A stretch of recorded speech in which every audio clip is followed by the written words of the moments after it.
with D210 TV for Time Warner Cable at Toyota Stadium, where FC Dallas just defeated the Vancouver Whitecaps 2-1 in the knockout round. This is the first time in 2 years FC Dallas has made it to the postseason. That makes one coach a very proud man. It feels very good, and we're proud.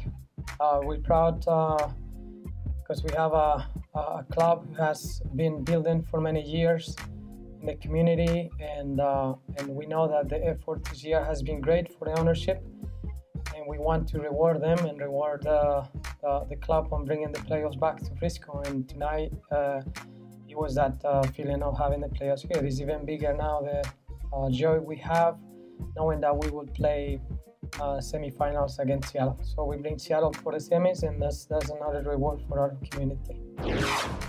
FC Dallas dominated in the first half, nearly doubling the possession of the ball, and Tesho Kandele put the first one in the back of the net.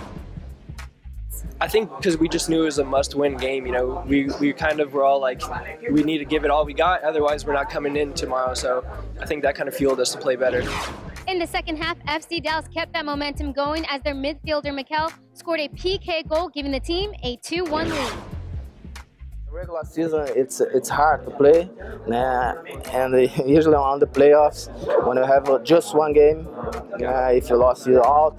I know that the players, it doesn't matter they play home or away, they will play hard. How the Vancouver doing today, but we're doing good. We did our 100%, so that's why we're.